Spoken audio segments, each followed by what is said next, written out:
Senhor Deus e Pai, queremos nos apresentar diante de Ti, dando início a esta nova aula de Teologia Sistemática 2. Pedimos que o Teu Santo Espírito nos guie, nos oriente, nos fale, nos ministre, nos ajude a retermos a Tua Santa Palavra, a guardá-la em nosso coração para não pecarmos contra Ti. Pedimos o perdão dos nossos pecados. Pedimos que a poderosa luz do Teu Santo Espírito seja sobre as mentes e corações de cada um de nós, ó Deus. Pedimos que Tu ajudes os alunos que estão lutando, batalhando com problemas pessoais de trabalho, de saúde, de família. Senhor, estar aqui não é fácil para nenhum de nós. É sacrifício, é renúncia, é resignação. Todos nós temos uma grande batalha semanal para estarmos aqui, mas com alegria estamos, dependendo da tua força, do teu poder e da tua misericórdia. Muito obrigado. Possa o teu Santo Espírito, repito, uma vez mais, em nome de Jesus, iluminar as nossas mentes e corações, para que recebamos com alegria e retenhamos com presteza a tua santa palavra. Obrigado. Abençoa esta classe do bacharel em teologia, como também do médico com teu servo Kleber Tomás. Oramos a ti agradecidos no poderoso e maravilhoso nome de Jesus Cristo. Amém. E amém. Muito bem, muito bem. Boa noite, a paz do Senhor a todos os nossos irmãos. Estamos nesta que é a quarta aula da nossa matéria Teologia Sistemática 2. Quarta aula da nossa matéria Teologia Sistemática 2. Queremos dar aqui alguns rápidos avisos. Nós tivemos este final de semana fazendo uma avaliação no calendário das nossas aulas e eu tive que fazer alguma pequenina, nada assim muito grande, alteração no nosso programa para facilitar a minha transição com o irmão Kleber, né? Como vocês sabem, quando ele está no médio, eu estou aqui com vocês e vice-versa. Mas o médio, nas últimas semanas, talvez não seja do conhecimento de vocês, teve alguns sérios problemas. Ficaram 3 semanas sem poder ter aula, não por minha culpa, por culpa do irmão Kleber, mas por falta de acordo. Acredite se quiser, não estou querendo envergonhar ninguém, mas uma falta de acordo entre os alunos. Houve um tremendo desencontro e acabaram por não ter 3 semanas seguidas de aula. Então, eu pisei um pouco forte no acelerador para que houvesse um acordo, mas graças a Deus já está tudo resolvido, só que atrasou sistematicamente o programa deles, e atrasando deles complica um pouquinho do nosso lado. Então eu tive que fazer uma pequena alteração, se quiserem até anotar, mas eu vou postar durante a semana para vocês não se esquecerem. A última aula nossa desta matéria já está certa, não vai ter alteração. Vai acontecer no dia 26 de agosto, na última segunda-feira. Só que lembra-se que a segunda-feira seguinte, não é? A segunda-feira seguinte, coincidência ou não, é Labor Day, 2 de setembro. Labor Day, geralmente, nós observamos, né? O dia de trabalho aqui nos Estados Unidos. Anotem aí. 2 de setembro, que é a primeira segunda do mês de setembro, geralmente nós não temos aula porque é o dia do trabalho. E alguns irmãos não trabalham e aí, claro, estendem o seu fim de semana. Seu fim de semana fica mais esticado. Consequentemente, então, não teremos aula no dia 2 de setembro. Voltaremos à normalidade no dia 9. Coincidência ou não, 2 de setembro é o meu natalício, os meus 65. Foi uma tremenda de uma coincidência. Então, uniu-se digamos assim, o bom com o agradável, o útil ao agradável. Isso, o útil ao agradável. Então, o que nós vamos fazer? Anotem isso aí que eu vou fazer uma postagem para lembrar. Nosso último dia de aula dessa matéria, 26 de agosto. Isso não se muda. Só vai mudar a data da prova. Ao invés da prova acontecer no dia 26, vamos tirar só um dia para a prova, que será o dia 9 de setembro. Tá? Anote aí. Está um pouquinho esticado, mas é por causa do feriado. Entendeu? 9 de setembro, então, vai ser a prova de teologia sistemática. Vai abranger a parte 1 e a parte 2, com 10 questões. Parte 1, parte 2. E eu vou dar os exercícios, não serão todos os exercícios. Falando em exercício, eu estou devendo a vocês a postagem e a correção. Não o fiz ainda antes, porque eu passei uma semana muito Eu não vou entrar em detalhes, mas eu tenho que dar satisfação a vocês. Eu passei esta semana 2 vezes visitando o hospital. Eu estou com uma batalha muito dura com a minha saúde, com uma diabetes muito agressiva e tive que visitar essa semana, contra a minha vontade, 2 vezes ao hospital, para exatamente na emergência. Então, isso me gastou muito tempo, me deu um pouquinho de aborrecimento e eu fiquei praticamente 2 a 3 dias com o meu trabalho bem comprometido. Então, estou justificando aos irmãos o porquê não ainda fiz a postagem dos exercícios, né? Infelizmente, eu estou com vários atrasos em várias turmas por esta situação. Até peço, quando vocês orarem por mim, peçam que Jesus controle Tá procurando outro o meu babá pra problema. menina sua? O meu problema de diabetes tá sendo bastante agressivo para comigo, tá bom? Eu conto com as vossas orações. Não estou aqui debulhando os meus problemas pessoais, mas queira ou não, os meus problemas pessoais afetam a escola e eu não quero que esses problemas causem nenhum tipo de prejuízo. Atraso, ok, é inevitável, mas repito, nenhum de vocês vão sair no prejuízo, porque eu vou buscar todas as formas, as voltas legais e possíveis para facilitar ao máximo a vocês. Todos estão me entendendo, gente? Todos estão me entendendo? Quero ter certeza que todos estão me entendendo. Isso.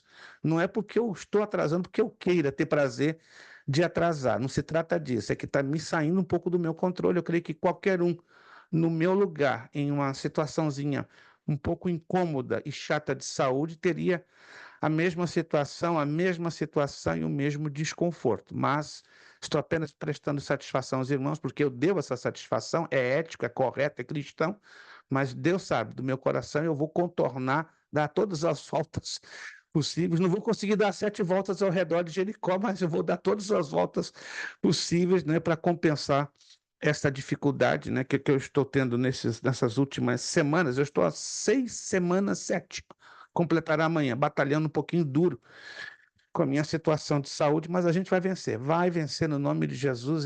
Tira um pouquinho a gente do sério, mas a gente vai vencer, contando com a graça de Deus. Obrigado, então, pela compreensão de todos. Entenderam, então, 26 de agosto, a nossa última aula de Teologia Sistemática. 2 de setembro, Labor Day, não temos aula. 9 de setembro, tiramos exclusivamente para fazer a prova. Aí no dia 16 de setembro, aí o irmão Kleber vem aqui, volta aqui com vocês, e eu vou para o bacharel e fecha direitinho a questão dessas diferenças entre o calendário do médio com o do bacharel, que eu preciso sincronizar esse calendário devido a essas dificuldades que saíram do nosso controle. Página 24, por gentileza, página 24. Por enquanto estamos aí com algumas ausências, né? A irmã Fabiana já confirmou que não estaria conosco, chegou a irmã José Carlos, a irmã Lúcia até agora não chegou, não falou nada, a irmã Sandra também não falou nada e nosso irmão Wellington também não falou nada, até agora não chegou, mas quem chegou, chegou, paciência, não podemos nos deter, temos que continuar com a nossa aula. Página 24. Possíveis referências bíblicas à tricotomia. Alguém vai dizer, pastor, está ironizando? Não, não estou ironizando, porque aquilo que eu já falei na aula passada. Há um grupo de evangélicos que batem muito forte na tecla que são dicotômicos, ou seja, só acreditam que o homem é uma divisão de 2 partes, né, de corpo e alma, e dentro da alma tem embutido o espírito. E eu não estou aqui para defender um ponto de vista meu, pessoal. Eu estou aqui para expor um ponto de vista da Sagrada Escritura. Essa é a razão que eu coloquei aqui, possíveis referências. Eu já vou mais além. Não é possível, não. São referências abertas, são referências diretas, né? De que a Bíblia sustenta que nós, seres humanos, fomos criados em 3 partes: espírito, alma e corpo. Aqui temos eu separei esses 3 textos, né? Eles, quero acreditar, eles são conhecidos, pelo menos 2 deles são bastante conhecidos. Vamos lá, Lucas 1, 46, 47, está aí na nossa apostila, página de número 24. Por favor, localize lá na página 24 da sua apostila, se você ainda está perdendo, ou está perdido, está na neblina, porque alguém pode estar na neblina, né? Então, sai da neblina, venha para a luz e localize a página 24. Lucas 1, 46, 47 diz lá, nesse texto, a simples menção dos termos espírito e alma, um ao lado do outro, não prova que são duas substâncias diferentes. Como também o texto de Mateus 22, 37 não prova que Jesus considerava o coração, a alma e o entendimento como três substâncias distintas. Vamos ler esses textos, né, para nós chegarmos a algumas conclusões, sem, claro, tomar posicionamento pessoal. Temos que ter muito cuidado em tomar posicionamento pessoal. Eu entendo que é o direito, cabe ao aluno ter o seu posicionamento pessoal, mas como professor, o professor não tem direito a esse posicionamento pessoal diante da classe. Ele tem a sua opinião própria, mas ele não pode expor o seu posicionamento para não gerar uma influência. Se ele estiver errado, ele exerce uma influência negativa, mas se ele está certo, claro, ele vai exercer uma influência positiva. Lucas 1, 46, 47 diz: Então disse Maria: Minha alma engrandece ao Senhor, e o meu espírito se alegra em Deus, meu Salvador. Temos que ter muito cuidado na leitura desse versículo, desse texto de Lucas 1, 46, 47, porque nós não podemos tomá-lo ao pé da letra ou interpretá-lo de forma isolada. Porque se interpretamos esse texto de forma isolada, aí vamos ser o quê? Sustentadores ou apoiadores da dicotomia. Então temos que entender por que o Senhor Jesus é que decide, aliás, por que Maria, mãe do Senhor Jesus, decide separar as duas partes do homem. Veja só, a minha alma engrandece ao Senhor, não é? E o meu espírito se alegra em Deus, meu Salvador. Vamos fazer uma rápida análise aqui, bem rápida, não vamos tomar muito tempo. Se lembram quais são as partes que constituem a alma? Vamos lá, se alguém se lembra. Eu coloquei um gráfico, eu ainda não postei esse gráfico, mas eu acredito que deve ter ficado na mente dos irmãos alguma coisa sobre as divisões ou as subdivisões da alma. Alguém se lembra? Não acredito. E olha que essa matéria foi estudada em antropologia bíblica. Hum, será que vocês estão um pouquinho mais esquecidos do que eu? Eu tenho desconto. Eu me esquecer na altura do campeonato, eu tenho um sincero desconto, gente. Mas vocês se esqueceram das divisões básicas da alma humana? Falamos alguma coisa na aula passada? Estou disposto a dar cinquentão ou 75, se quem se lembrar. Afinidade. Não. Se a senhora Pensar, assistiu o vídeo da aula passada raciocinar. Se a senhora assistiu o vídeo da aula passada com atenção, embora a senhora não pôde estar, a senhora vai se lembrar. Eu até coloquei o gráfico lá. O pensar e o Nunca se raciocinar, lembra. alguma coisa assim, eu não lembro. Não. Gostaria que vocês anotassem. Eu estou um pouco Tem a surpreso. ver, pastor, com os desejos, as razões e É o por aí, espírito. é por aí, é por aí. A senhora só está tendo uma luzinha levemente apagada no final do túnel. Então, uma neblina muito grandinha da senhora, mas só está lá, com a lanterninha lá caminhando. Eu estou tentando. Anotem aí, meus. Não é as vontades, emoções, não, e o pensamento, pastor?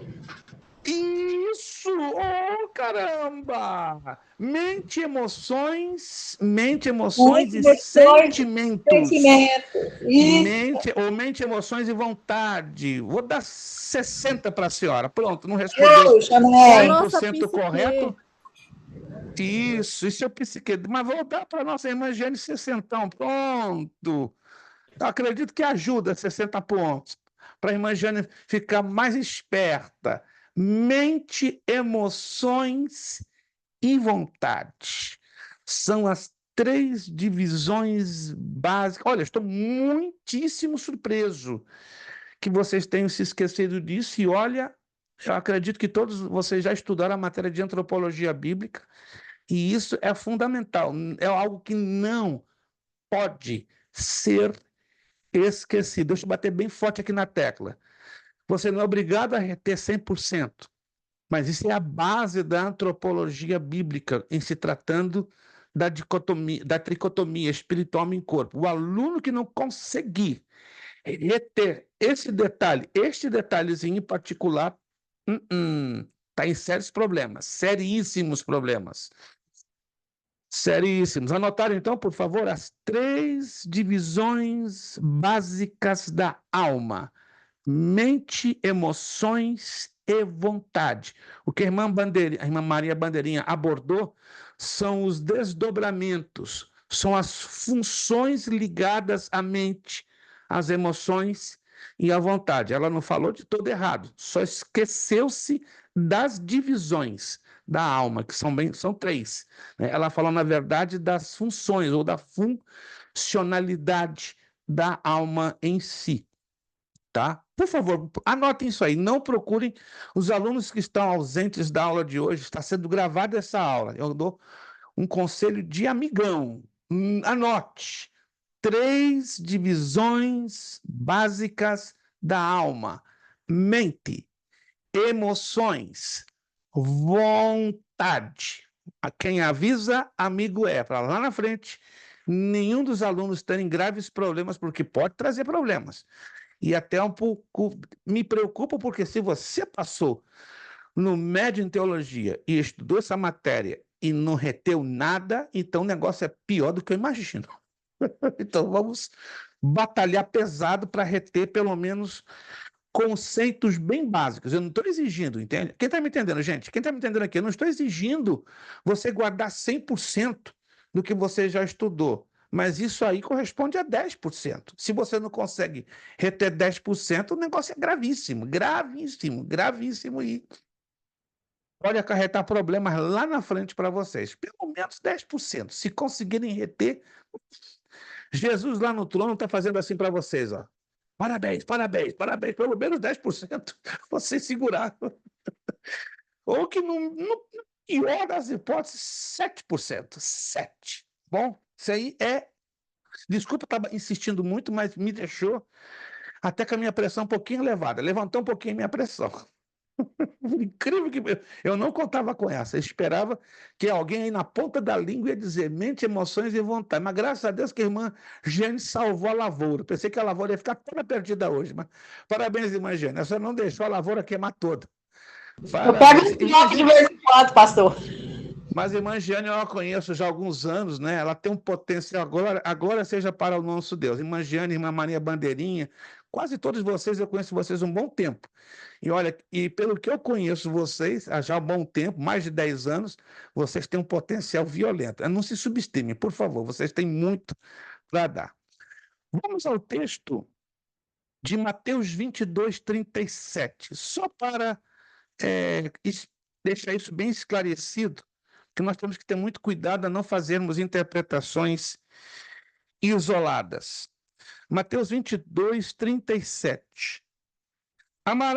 E Jesus disse: amarás o Senhor teu Deus de todo o teu coração, de toda a tua alma e de todo o teu pensamento.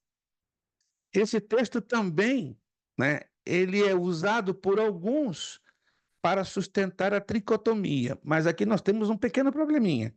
Aqui Jesus está falando de todo o teu coração, de toda a tua alma e de todo o teu pensamento. Na verdade, a coração, alma e pensamento estão ligados numa mesma conexão, alma. Então temos que ter muito cuidado para não interpretarmos esse versículo como um sustentáculo à tricotomia. Este texto não serve. Cuidado, mas tem os adeptos à doutrina da tricotomia em usar esse texto, só que está usando fora de lugar e fora de contexto. Alguém está me entendendo, gente? Porque coração, alma e pensamento fazem parte da mesma alma. Não tem como você dizer que aí tem espírito, alma e corpo, corpo, alma e espírito. Não funciona. Mas eu estou mencionando isso porque você vai encontrar até em livros de teologia, os tricotômicos, né, os adeptos à tricotomia, usar esse texto. Só que ele está fora de jogo, está totalmente fora de realidade. Agora, o de 1 de Tessalonicenses 5:23 é diferente. Aqui Paulo está exortando os crentes a Tessalônica à santidade. O uso dos termos lado a lado é para dar ênfase ao fato que todas as áreas do nosso ser devem estar em santidade diante de Deus. Aí faz sentido. Primeira carta de Paulo aos Tessalonicenses, capítulo 5, versículo 23. Esse texto, sim, tenho absoluta certeza que ele é muito, muito, muito, muito, muito, muito conhecido. Primeira carta aos Tessalonicenses, capítulo 5, versículo 23. E o mesmo Deus de paz vos santifique em tudo, e o vosso espírito e alma e corpo sejam plenamente conservados e irrepreensíveis para a vinda de nosso Senhor Jesus Cristo. Irmão Wellington, boa noite, Pai do Senhor. Minha sugestão, o tempinho que o irmão não perdeu do início da aula, vai lá no vídeo, porque eu abordei pontos muito importantes. Se o irmão não pegar essa partezinha, pelo menos do início que o irmão não esteve presente, irmão, vai ter uns probleminhas, né? Não vai entender o andamento a partir de agora. Então, para o irmão entender o andamento a partir de agora, faça minha bondade e gentileza, eu sei que o irmão teve hoje dificuldade de entrar no horário, vai lá, assiste o vídeo pelo menos do princípio até esse exato momento, para o irmão não ficar perdido na poeira, senão o irmão não vai ficar na poeira, vai ficar na neblina. E aí, na neblina eu não vou conseguir tirar o irmão da neblina, entendeu? É complicado. Da poeira até posso lhe ajudar, agora da neblina aí fica difícil demais. Só o vídeo pode lhe ajudar a sair da neblina, ok? Posso contar com o irmão? Isso. Faça essa gentileza, então. Eu geralmente não exijo isso de ninguém, mas quando o aluno perde uma parte importante da aula, é necessário pegar essa parte importante para não ficar desconectado do sentido. Está chegando mais alguém, deve ser a irmã Lúcia Miklos, não sei exatamente. Acredito que não, porque dentro. Ah, é a irmã Sandra Sandim. Isto. Perfeito. Deixa então eu acusar aqui a entrada de vocês. Isto. Perfeito, irmã Sandra. Obrigado. Já visualizei que se trata da sua pessoa. Fique bem à vontade. Deus abençoe. Ok, se a irmã Sandra puder estar hoje visível, maravilha, agradeceria, né? Porque já é muito tempo que eu não vejo a irmã Sandra visível. Perfeito. Aqui já acusei a presença da irmã Sandra e acusei a presença do irmão também, o Wellington. Vamos lá, então. Hebreus 4:12. Estamos na página 24, falando das possíveis referências bíblicas à tricotomia. Não apenas possíveis, mas as referências que se aproximam mais da visão bíblica, que é tricotômica. Hebreus 4:12. Vamos ler esse texto muito conhecido também, Hebreus 4:12. Eu estou fazendo alguns comentários sobre esses textos, por quê? Porque há uma considerável divergência de teólogos, de pastores, de ministros, de professores bíblicos sobre a tricotomia bíblica. Então, nós não queremos deixar nenhum tipo de polêmica ou pontos de vistas pessoais. Eu vou repetir. De todo mundo, o aluno tem todo o direito de ter o seu ponto de vista pessoal, menos quem? Eu, o professor. O professor não tem direito. A obrigação do professor é expor o que a Bíblia nos ensina. Agora, você que tira a sua própria conclusão. Hebreus 4:12 é um texto muito conhecido. Hebreus 4:12, assim, porque a palavra de Deus é viva e eficaz e mais penetrante do que qualquer espada de dois gumes e penetra até a divisão da alma e do espírito e das juntas e medulas, e é apta para discernir os pensamentos e intenções do coração. Qual o comentário que eu faço aqui na apostila sobre esse texto? Não deve ser entendido esse texto que a palavra de Deus, penetrando no íntimo do homem, pode separar duas substâncias diferentes, mas que ela produz uma separação entre os pensamentos e as intenções do coração. A boa regra de exegese diz que afirmações excepcionais devem ser analisadas à luz de todo o contexto bíblico. Portanto, até mesmo os defensores da teoria tricotomista admitem que esses textos apenas não comprovam a sua tese. Mas essa aqui é uma visão muito generalizada ou genérica, mas nós temos que entender o que a Bíblia definitivamente sustenta sobre a tricotomia. Voltando a esse texto de Hebreus 4:12, olha só, porque a palavra de Deus é viva e eficaz e mais penetrante do que qualquer espada de dois gumes e penetra até a divisão da alma e do espírito. Então aqui está falando o quê? De duas substâncias, alma e espírito. Depois o escritor aos Hebreus fala, e das juntas e medulas. O que é juntas e medulas? São parte de quê? Vamos lá. Do espírito, da alma ou do corpo?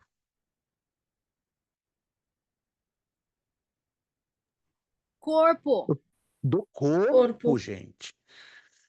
Um aluno, não vou dizer quem, de qual turma, bateu com o pezinho firme, junta, tá lá no espírito. Aonde? Medula tá lá na alma. Aonde? Eu nunca ouvi falar que houvesse medula dentro da alma, ou que houvesse junta dentro do espírito. Sério, irmãos, nós temos que raciocinar. Deus nos deu capacidade de raciocínio e de avaliação e de um mínimo básico de discernimento para uma interpretação. Isso é sério. Tem pastores que têm graves dificuldades de interpretação básica, mínima, de textos bíblicos. Isso é muito sério, gente. Não é à toa que nós ouvimos qualquer asneira sendo pregada dos nossos púlpitos por uma falta básica de entendimento e correta interpretação do texto. Quem está me entendendo, gente? Quem está me entendendo? Temos que ter muito cuidado quando eu estou lendo um texto. É natural que eu e você vamos ter dificuldades assim, de primeira entrada, interpretar corretamente um texto. Uma dica: se quando você está lendo um texto da Bíblia Sagrada, de início você, não estou entendendo nada que eu estou lendo, investiga, pesquisa. Não chegue a uma conclusão rápida ou apressada pelo fato que você não está entendendo o texto. Se você não está entendendo o texto, pesquise, vá a fundo, vá no pano de fundo do texto. Não pegue o texto sozinho, trabalhe com o contexto. Faça as pesquisas necessárias até você ter o claro entendimento do que você está lendo. Amém? Quando você tiver o perfeito e claro entendimento do que está lendo, aí você vai dar a correta interpretação. Mas tem muita gente que não leva isso em consideração. Eu falo com tristeza. Pastores pegam assim ao pé da letra o que estão lendo. Vou voltar a lembrar vocês. A interpretação da Bíblia está em cima de 3 linhas de interpretação. Alguém se lembra? Eu falei sobre isso. A interpretação do texto sagrado está em cima de 3 formas de interpretação. Quem se lembra? Simbólica, afigurada e literal. Fenômeno! Essa. Me permite, irmã Maria Bandeirinha, com muito respeito. That's my girl. That's my girl. Essa é a irmã Maria Bandeirinha. Irmãos, isso não pode ser esquecido. Todo texto sagrado tem que ser avaliado na base de 3 linhas de interpretação. Faça-se sempre essa pergunta: o que eu estou lendo, a interpretação é simbólica? Ou a interpretação é figurada? Ou a interpretação ela é literal?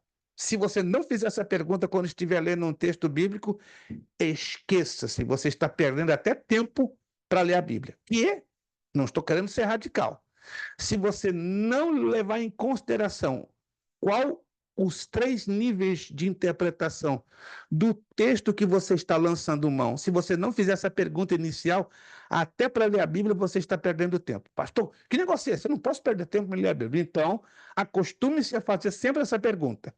O texto que eu estou lendo, qual é a linha de interpretação que eu vou lançar? Simbólica? Figurada? Ou literal? Em cima da linha de interpretação que você detectar, é em cima desta linha que você vai trabalhar para a correta interpretação, para o correto entendimento. Quem está me acompanhando, gente? Estou puxando um pouquinho não na orelha, mas na memória de vocês, porque isso aí é importantíssimo. Importantíssimo. Não é um luxo, é uma obrigatoriedade dentro de uma tremenda necessidade. Vamos à teoria sobre a origem da alma. Existem basicamente 3 teorias. Agora eu vou falar de teoria. O que vocês entendem por teoria? Vamos lá. Quem pode me dar uma rápida definição do que você entende por teoria? O que você acha? O que é uma teoria?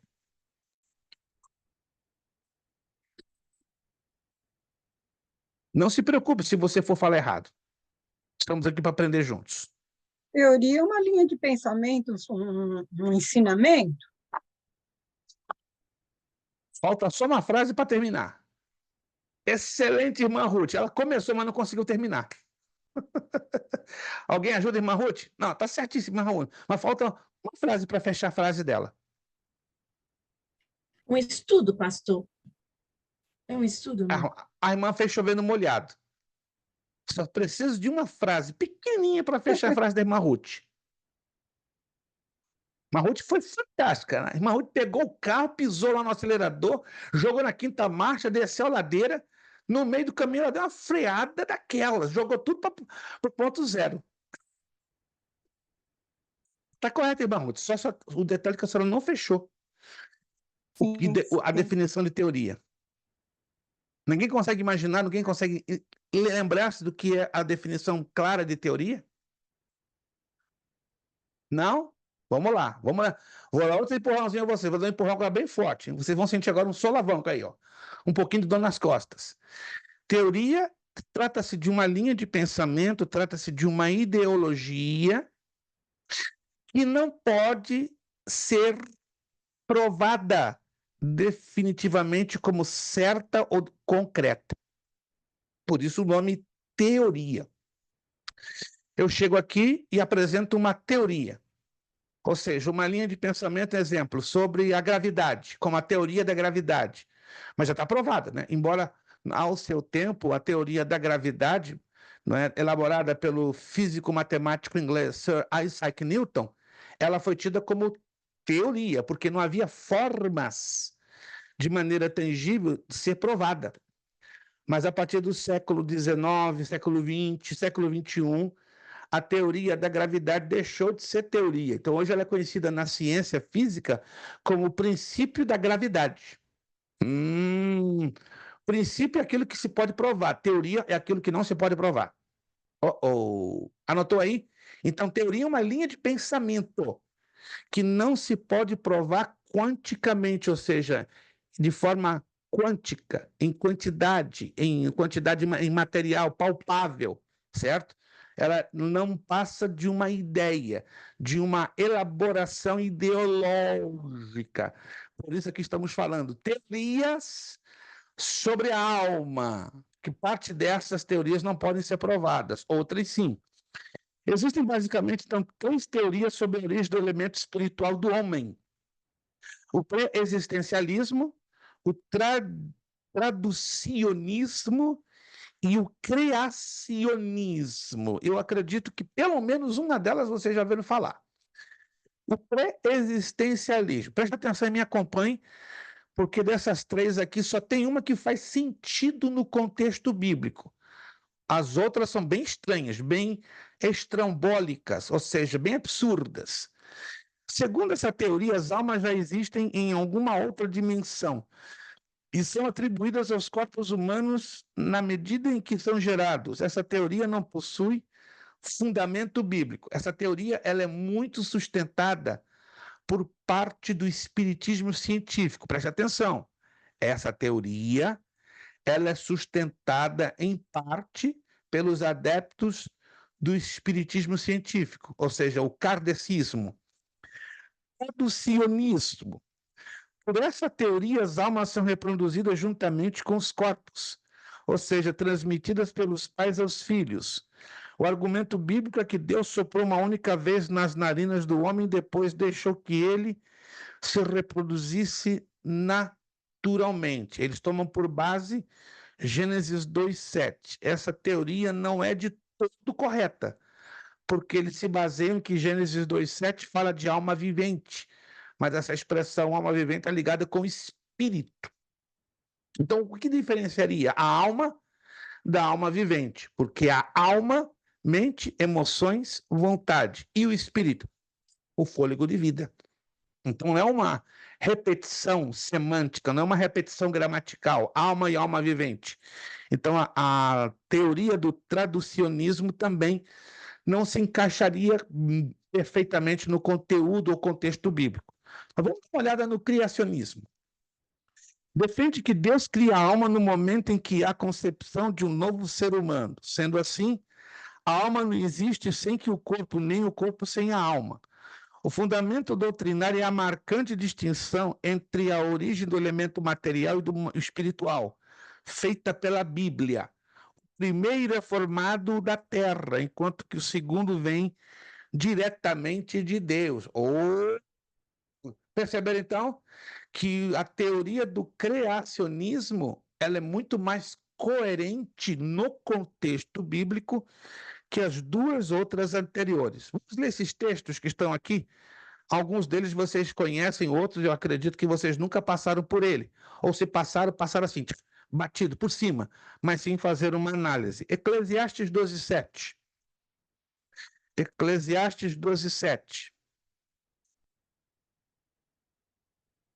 Livro de Eclesiastes. Parece ser um livro fácil, não é verdade? Mas ele é bem complexo. É um dos livros poéticos de uma enorme complexidade. Eclesiastes capítulo 12. Quem me disser que Eclesiastes é fácil, olha, está mentindo. É um livro bem difícil. E de Lamentações também, né, pastor? Outro livrinho difícil, difícil. Se você não tiver devida atenção em ler os dois, fazendo um profundo estudo bíblico, você derrapa. Os dois são bem difíceis. Eclesiastes e Lamentações são muito difíceis. Eclesiastes capítulo 12, versículo 7. E o pó volte à terra, como era, e o espírito volte a Deus, que o deu. Interessantíssimo. Aqui o Salomão, por alguma razão, não menciona a alma. Ele poderia mencionar facilmente. E o espírito e a alma voltem para Deus. Mas Salomão tinha um desconhecimento interessante, né? Da existência plena da alma. Porque, na verdade, a visão da tricotomia ela passa a ser mais clara nos tempos do Novo Testamento e com as cartas do apóstolo Paulo. Isaías. Primeiro Isaías. Isaías 42:5. Livro do profeta Isaías. Nós também estaremos lendo Zacarias, mas primeiro, Isaías 42:5. Que interessante que o Antigo Testamento, na maioria das vezes, faz muita ênfase ao Espírito, e não tanto ao Espírito e alma separados. Isaías 42:5. Assim diz o Senhor que criou os céus e os estendeu e formou a terra e a tudo quanto produz, e dá inspiração ao povo, e que nela está o Espírito aos que andam nela. Perceberam? Como o Antigo Testamento enfatiza muito a questão do espírito e quando fala da alma, fala dentro de uma outra propriedade. Zacarias, agora sim, vamos a Zacarias. Zacarias, um livro do Antigo Testamento também difícil, por ele ser um livro profético, e tem um conteúdo muito forte e difícil. Então, Zacarias tem que ser estudado bem de pertinho. Zacarias 12:1. Peso da palavra do Senhor sobre Israel. Fala o Senhor, o que estende o céu e que funda a terra e que forma o espírito do homem dentro dele. Quem está percebendo que o Antigo Testamento muito enfatiza a questão do espírito e pouco fala sobre a alma? Interessante isso aqui. Isso aqui foi proposital. O Antigo Testamento dá uma ênfase tremenda à questão do espírito. Hebreus 12:9. Agora nós caímos no Novo Testamento. Voltamos lá para o Novo. Hebreus 12:9. Se você nunca observou isso, anote, porque é muito chamativo. O Antigo Testamento ele enfatiza muito a questão do espírito em detrimento à alma. E os textos do Antigo Testamento que falam sobre a alma, na verdade, está falando sobre o espírito, e não da alma necessariamente. Hebreus 12:9. Olha que interessante, até aqui o Novo Testamento aborda a questão de espíritos. Além do que nossos pais, segundo a carne, para nos corrigirem e nós os reverenciamos, não nos sujeitaríamos muito mais ao Pai dos Espíritos para vivermos? Olha que interessante isso aqui. Então, todos estes textos estão enfatizando o quê? A questão do espírito. Mas isso não quer dizer que necessariamente não exista a alma, porque a visão da alma dentro do Antigo Testamento, como a Bíblia definitivamente nos ensina, ela era um tanto combinada, ou seja, alma, na maioria das vezes que lemos no Antigo Testamento, tem o sentido de espírito, e não no sentido como o Novo Testamento nos ensina, mente, emoções e vontade. Então, na verdade, vamos separar aqui, biblicamente. Alma é a sede da identidade humana, mente, emoções, vontade. Espírito, fôlego de vida. É onde o Espírito de Deus habita no nosso espírito. É onde adoramos a Deus. É onde reverenciamos a Deus. Oh! Então, a nossa adoração, ela parte da onde? Da alma ou do espírito? Do espírito. Deus é espírito.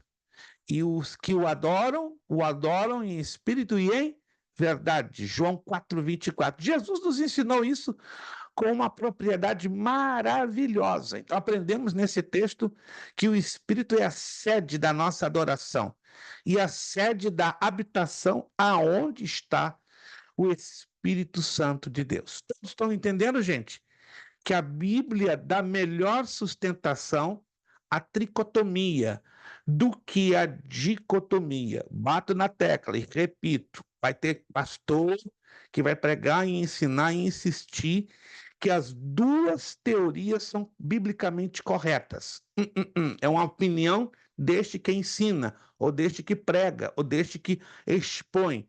Por isso eu apresentei aqui as duas teorias, mas a teoria que tem mais sustentação, mais abraço bíblico, se assim posso dizer, é definitivamente a teoria tricotômica, que não é tanto uma teoria, já é um princípio de que somos espírito, alma e corpo.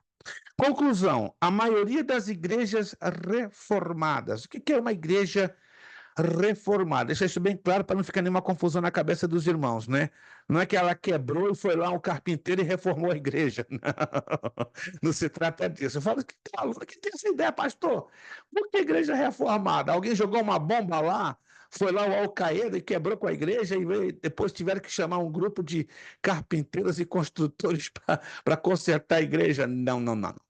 Uma igreja reformada é considerada aquela igreja que passou a adaptar e aceitar os ditames da Reforma Protestante de 1517, promovidas por Martinho Lutero. Quantos ouviram falar de Martinho Lutero? Martinho Lutero, isso, ele foi o responsável pela Reforma Protestante, ou seja, que separou a igreja evangélica, a igreja cristã, a igreja bíblica da igreja católica apostólica romana, que adorava as imagens, que abraçava os rituais pagãos da antiga Roma e da antiga Babilônia, entende? Essa é a razão da reforma de 1517. Por isso se diz igrejas reformadas, aquelas igrejas que aderiram, que aceitaram o movimento doutrinário promovido por Martinho Lutero. Então, a maioria das igrejas reformadas aceitam o homem como sendo uma dicotomia. Hoje em dia, quais seriam essas igrejas reformadas? A igreja metodista, a igreja presbiteriana e a igreja congregacional. Então, nós não estaríamos nesta lista, né? As igrejas pentecostais não estão mais na lista das igrejas reformadas. Até o início do século XX, as igrejas pentecostais estavam dentro da lista das igrejas reformadas. O que acontece? A partir do século XX, uma nova onda teológica começa a criar uma separação muito nítida entre as igrejas pentecostais e as igrejas não pentecostais. E aí, no caso, as igrejas pentecostais perderam terreno. Isso aí a gente vai estudar lá na frente, né, numa matéria chamada História da Igreja. Muito interessante. Então, as igrejas pentecostais saíram, vamos dizer assim, do alcance, do espectro, da influência das igrejas reformadas originais, que também aderiram a uma outra visão mais ideológica do que teológica. Então, a maioria das igrejas reformadas aceitam o homem como sendo uma dicotomia em duas partes, e o criacionismo como a teoria mais fiel ao contexto bíblico. Então, nós pentecostais somos mais abraçados à visão da dicotomia e do criacionismo. Então, isso aqui já não é mais para nós discutirmos, mas sim para apresentarmos com uma conclusão. Vamos ver agora a ficha, página 25. Amartiologia, meu Deus, é a doutrina do pecado. A tua aula vai ficar um pouquinho pesada, só um pouquinho pesada. Porque falar de pecado pesa um pouco, concordo? Pesa um pouco. Então, nós temos que passar por essa matéria, mas embora lá é matéria do bacharel em teologia, né? Alguns de vocês já fizeram, outros não, mas a gente só vai dar uma pincelada, já que estamos estudando teologia sistemática, né? E a teologia sistemática ela é um apanhado das principais doutrinas bíblicas. Vamos lá. Teologia. Lá na nossa apostila. Fique impressionado, porque essa matéria é para impressionar. Existem mais de 100 palavras no grego. Meu Deus, vou repetir.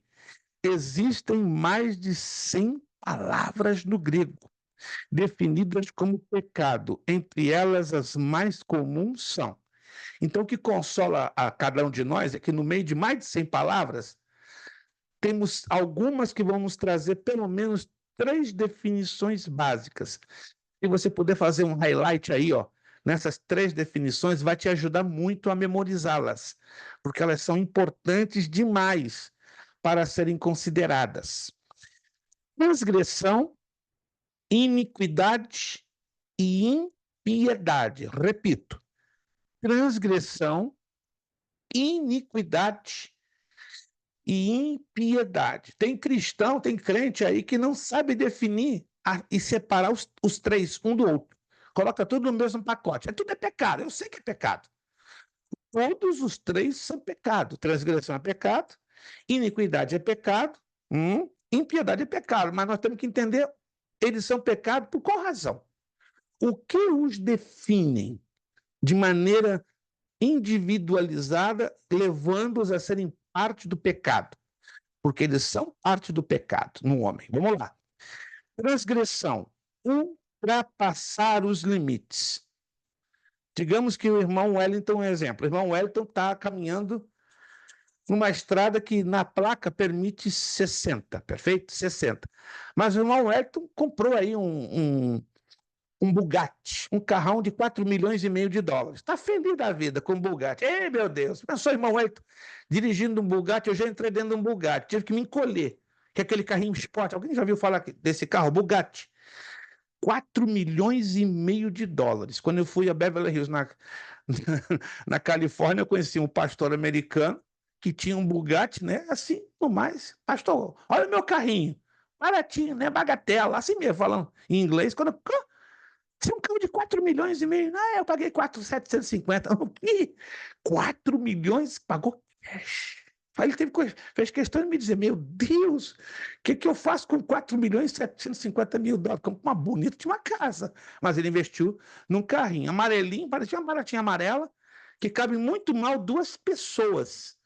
Então eu entrei dentro de um Bugatti e me senti mal. Mal porque é apertadinho, pequeno e porque é caro demais. Vamos imaginar que Jesus aí dê de presente para o irmão Wellington um Bugatti. Se ele quiser, né? De repente, se ele não quiser, ele vai dar para outro. Aí sai na estrada feliz da vida, cai numa estrada que está mostrando 60. Mas ele está animado. Eu estou com um Bugatti, estou com um carrão, com um motoritão. Ele pisa um pouquinho mais no acelerador e vai assim. Lá na frente, vem 2 árvores de Natal. E cerca o irmão Wellington e se para. Irmão Wellington, mas peraí, qual o problema? O problema é que você está numa estrada cujos limites são 60. E você foi detectado a 100. Não, mas eu estou estranhando meu carrinho. Não me interessa que você está estranhando o teu carrinho de 4 milhões e alguma coisa. Interessa que a placa disse, lá atrás, em todo o segmento, limite 60. Isso é transgressão. A Bíblia nos coloca uma plaquinha. Cuidado, se você passar daqui dá problema. Mas o homem tem essa tendência de sempre querer ir um pouco além mais. Isso quer dizer transgredir, passar do limite de velocidade. Outra coisa que define o pecado, dentro das muitas palavras, iniquidade. Olha só. O que é iniquidade? Ausência de justiça e de retidão. Nós, seres humanos, somos dados a dar o nosso jeitinho, né? Já ouviu falar do jeitinho brasileiro? Eu quero dar meu jeitinho. Só que com as coisas de Deus não tem jeitinho, não. É na base da justiça e da retidão. Se queremos dar o nosso jeitinho, ou brasileiro, ou espanhol, ou judeu, ou humano, não funciona. Com as coisas de Deus tem que ser na base da justiça e da retidão. Por isso que é tão difícil, irmãos. Vamos ser sinceros e abertos. É difícil servir a Deus. Se você diz que é fácil, está mentindo. Está se enganando a si próprio. Servir a Deus traz sobre si um grandíssimo peso de responsabilidade. E entre nós aqui, o maior peso cai no momento que devemos ser justos e retos. Sabe por quê? Um exemplo. Eu posso ser justo com a irmã Maria Bandeirinha. Mas eu tenho uma certa inclinação pela irmã Giane. Um exemplo. Aí eu vou tratar a irmã Giane baseado na minha inclinação, na minha simpatia que eu tenho por ela. A palavra de Deus diz que isso é favoritismo.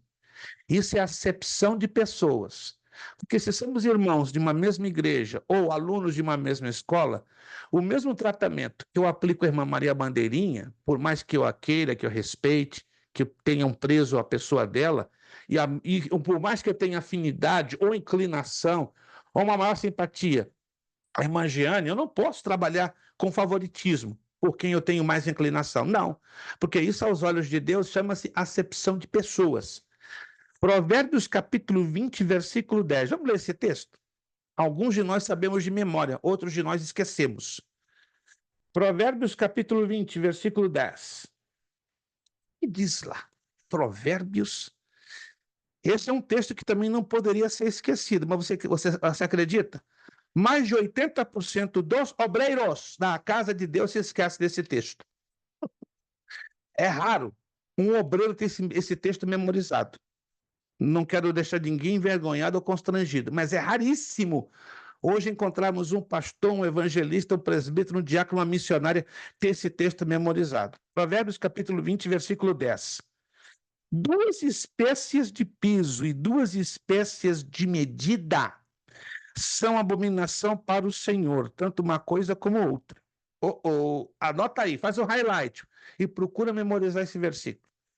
Porque ele governa grande parte da nossa vida cristã e ministerial. 2 espécies de peso e 2 espécies de medida são abominação para o Senhor, tanto uma coisa como a outra. Isso quer dizer, o mesmo peso, o mesmo critério. Voltando ao exemplo que eu estava me referindo. Para a irmã Maria Bandeirinha, eu tenho que usar com a irmã Giane. Não posso trabalhar com 2 pesos e 2 medidas. Isso é abominável aos olhos do Senhor. Quem está me entendendo, irmãos? Quem está me entendendo? E no momento que não usamos a justiça de Deus, está aqui, ó. Onde está a justiça de Deus? Está aqui, ó. Quer saber onde está a justiça de Deus? A prática da justiça de Deus está aqui, neste livro. Amém? Alguém está entendendo? Aqui aprendemos a exercitar e praticar a justiça de Deus e a retidão. Quando não aprendemos a conhecer e a praticar tanto a justiça como a retidão, nos tornamos iníquos. O que é o iníquo? É o que não pratica a justiça e a retidão da parte de Deus. Quer um versículo fortíssimo que o Senhor Jesus deixou para nós com respeito a isto? Mateus, Evangelho de Mateus. Vamos lá. Você vai se lembrar. Talvez agora você não tá vindo na sua mente o que diz lá, mas quando você lê agora, vai vir na hora a lembrança desse texto. Mateus capítulo 7, versículo 21, 22 e 23. Como isso aqui, irmãos, é importante. Como isso aqui deve ser considerado. Meu Deus! Mateus 7, 21, 22 e 23. Vou esperar que todos tenham sua Bíblia aberta, que isso aqui é um texto de importância tremenda. Tremenda, tremenda, tremenda, tremenda. Vou aguardar um minutinho mais. Mateus capítulo 7, versículos 21, 22 e 23. Vamos lá? Nem todo que me diz Senhor, Senhor, entrará no reino dos céus, mas aquele que faz a vontade de meu Pai que está nos céus. Muitos me dirão naquele dia, Senhor, Senhor, não profetizamos nós em teu nome? É uma pergunta. E em teu nome não expulsamos demônios? Outra pergunta. E em teu nome não fizemos muitas maravilhas? Outra pergunta. Quem era esse povo que Jesus estava se referindo? Eram pessoas que conheciam a Cristo ou pessoas que desconheciam a Cristo? Quem eram? Conhecedores de Cristo, discípulos de Cristo, seguidores de Cristo, crentes, bonzinho a mim e a você, ou até melhores do que eu e você juntos. Mas o que Jesus está querendo dizer? Olha só, esse povo aí, ó, está perguntando a Jesus, Senhor, muitos me dirão naquele dia, Senhor, não profetizamos em teu nome? Pessoas cheias de dom de profecia, pessoas cheias de unção para expulsar demônios, pessoas cheias de unção para fazer muitas maravilhas. E aí no verso 23, o que Jesus diz? E então eu lhes direi abertamente, nunca vos conheci. Mas como? Peraí, como é que isso aí? Você explica esse negócio. Nunca vos conheci. Ó, aí Jesus, apartai-vos de mim. Quem? Quem são vocês? Vós que praticais o quê? O quê? A iniquidade. Que Deus tenha de nós misericórdia. Podemos estar cheinhos dos dons. E escute, o que define o cristão espiritual não são os dons espirituais. Ih, pastor, agora você me escandalizou. Estou aqui para te escandalizar. O que nos define como espirituais não é estarmos derramando dons. E está saindo dons espirituais pelos poros da irmã Ruth, com todo respeito. Irmã Ruth, qualquer movimento que ela vai, está derramando dom, tem dom para todo lado. E irmã Maria Bandeirinha, então, está uma labareira de dons. Mas isso não define nem irmã Ruth, nem irmã Maria Bandeirinha como espiritual. E ultimamente tá... eu ando de boca fechada, viu, pastor? Muito cuidado e muito zelo com isso. Eu estou aprendendo muito. Ô, minha irmã, se a senhora está Aprendendo aprendendo... aqui na escola mesmo, na academia. Irmã, se a senhora está aprendendo, o que, que resta para mim? Eu costumo dizer a meu filho e minha esposa, ó, se eu em 54 anos, como cristão, e eu não me gabo nem me vanglorio por isso, entenda-me bem, se em 54 anos como cristão, eu não aprendi 1% do que eu deveria aprender, 1%, eu tenho que chutar o balde e desistir da minha vida. Mas eu sei que 1% eu já aprendi. Pelo menos, irmãos, graças a Deus, 54 anos no evangelho, 1% do que eu deveria aprender de 100 eu consegui. Então me resta ainda 99. Você acha que eu vou conseguir aprender o resto dos 99? Eu não sei. Só Jesus. Vou continuar me dando graça. E muita. Não é pouquinha, não. Olha, a minha batalha é grande, como eu entendo que também a sua também é grande. Mas nós temos que ter muito cuidado, irmãos. Uso as palavras, me permita, da irmã Ruth. Ó, falar o suficiente e avaliar o máximo o que esse livro nos ensina. Vou repetir de novo. Você pode até ficar escandalizado, mas eu estou falando com propriedade nesse livro, sem nenhuma interpretação minha pessoal. O que nos define como espirituais não é a abundância de dons. Você pode estar cheio de dons. Irmãos, entenda de uma vez por todas, dons são ferramentas. Dons são capacidades sobrenaturais que Deus dá para quem Ele quer. Ninguém tem dom porque é mais bonzinho do que o outro. Ninguém tem um dom porque lutou para merecê-lo. Começa pela palavra charismata. É a palavra grega que define dom no original. Charismata quer dizer presente dado sem merecimento. Ei, tudo que Deus dá para mim e para você é sem uma gota de merecimento. Eu provo isso na palavra, na escritura. Efésios capítulo 2, vamos lá. Eu vou começar a provar, porque eu sei que alguns, não digo vocês aqui, mas temos alunos que são ensinados a entender que o que temos é por mérito. É porque a gente conquistou. Gente, a gente não conquistou nada. É Jesus que conquistou tudo na cruz do Calvário. tem gente que tem o atrevimento de dizer, eu conquistei essa vitória. Para de falar bobagem. Não temos poder nenhum de conquistar a vitória. As vitórias que recebemos é pelo que Cristo conquistou na cruz do Calvário. Anotou aí? Todas as vitórias que eu e você recebemos não é pela nossa força, não é pelo nosso pulso, não é pelo nosso braço, é pelo que Cristo conquistou. Então, se você até agora está falando, eu conquistei essa vitória, mentira. É o mesmo que você dizer, eu estou pagando o preço. Outra grave mentira. Cuidado, irmãos. Quem pagou o preço foi Cristo na cruz do Calvário, sendo machucado, vilipendiado, insultado, machucado, sangrado. Biblicamente, o termo pagar o preço é o que Cristo fez. Então, cuidado, não diga que está pagando o preço, não. Ah, mas eu estou jejuando, estou indo ao monte, estou indo a todos os cultos. Isso é pagar preço. Me prova isso na Bíblia, se isso é pagar preço. Pagar o preço é o que Jesus Cristo fez na cruz do Calvário. Alguém está me entendendo, irmãos? Não se ofenda, estamos com a Bíblia. E com a Bíblia aberta, irmãos, como diz a irmã Ruth, caladinho, caladinho, caladinho, baixando a orelha e pedindo a misericórdia de Deus, para aprendermos a ouvir o que a palavra tem. Quem tem ouvidos, ouça o que o Espírito diz às igrejas. Efésios capítulo 2. Efésios capítulo 2. Pela graça, 2:8. Efésios 2:8. Pela graça sois salvos, por meio da fé. Não vem de vós, é dom de Deus. Versículo 9. Não vem das obras, para que ninguém se glorie. Versículo 10. Porque somos feitura sua, criados em Cristo Jesus para as boas obras, as quais Deus preparou para que andássemos nelas. Alô? Ninguém recebe bênçãos da parte de Deus porque você e eu merecemos. É tudo por aquilo que Cristo conquistou lá na cruz do Calvário.